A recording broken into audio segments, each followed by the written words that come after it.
I'm the type of person who tends to be fake around those I despise.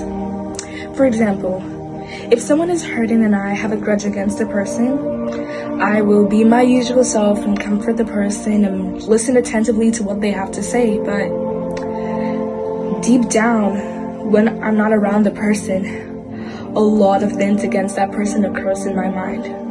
Only in my mind I would end up saying things like, how can she cry over something like that? She's so stupid for caring so much about that thing. Like, if I were her, I would set my eyes on the bigger goal. But to someone I admire genuinely, I would be genuine and check up on the person and validate their feelings. As I was contributing in OneCon 2026, on the second session, a disabled woman spoke about her unconditional love her husband showed her while she was slowly becoming paralyzed. Her husband drove more than 10,000 miles just to see his sick wife for 1 hour during visiting hours at the hospital. She said that God's love is just as unconditional as the one her husband showed her, but even more. No matter the distance that separates you from God, He will travel His way to your heart just to have a conversation with you. At my middle school, my siblings and I participated in our school talent show, in which we played Amazing Grace. My brother and I also decided to play our own solo songs. He decided to play one single song. As expected, my brother picked a song that touched his heart at first, Resonance. Solaris by Matthias Fritzsche and Rob Landis. I, on the other hand, decided to perform a medley, which is basically a mashup of more than 2 songs put together as one. From my perspective, I decided to pick songs that would instantly light up a child's mind upon hearing those tunes. Those songs were Let It Go, Speechless, I'll Make a Man Out of You, Deliver Us, and Loyal, Brave, and True. During the Amazing Grace performance, I looked at my audience and noticed how deep they listened to fully grasp the depth of the meaning of the song we were trying to unveil. The crowd erupted in a grand applause after the performance, and I felt instantly powered to give it my all during my medley. But as soon as I started playing my first few notes, disaster struck. Wrong notes began to burst on every string. According to what I thought, I couldn't continue a piece that was barely understandable because of all the wrong notes being played. So I did the only thing I could think of at the moment. I ran. I left my violin in the hands of my sister and ran as fast as my short, hindered, slow legs could take me.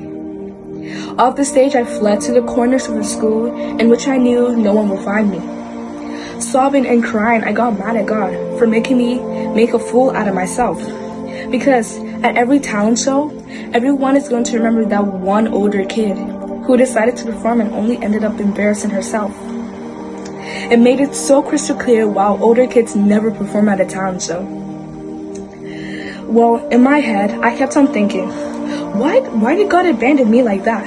I prayed day and night for a successful performance.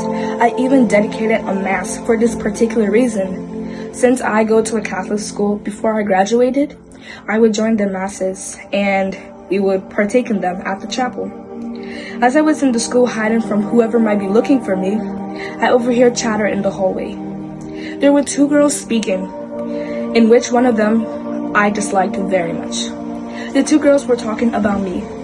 I braced for impact.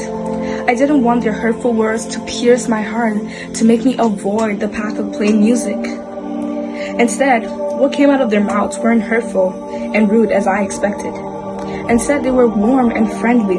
One of the girls even said, and I quoted, "Yovela is so talented at everything that she does. I love her so much. She upholds talents that 9/10 of the school can't even do, and the 1/10 who can, they can't even do it properly." I was touched, astonished, and bewildered all at the same time. It made me realize the love these people had for me. I come up to most of them with a plaster smile and a not really engaged brain, because in my mind, I would rather be wanting to do something else other than talk to them. Yet again, they come to me with genuine comfort and hearts. I realized when others are hurting, I should also project God's love, whether I hold something against them or not, because God's love isn't counterfeit. I might not be the only one here, but us people end up showing a veneer smile, but our hearts have another desire. That's what others would see who God is. After all, we are a reflection of the image of God. The Bible states in Matthew chapter 5, verse 43 to 44, "You may have heard the law, love your neighbors and hate your enemies. But I say, love your enemies. Pray for those who persecute you." Those girls hadn't even known I was hiding among their presence. Even though I was hurting, God placed my mom, my school teachers, and my private music instructor, Kwesi Kedge. Even though I hadn't mentioned them, not even once, in this video, they still helped impacted the situation for good. The girls were there and they spoke the right words and comfort that I needed to hear. God showed me love, and He showed me love through others.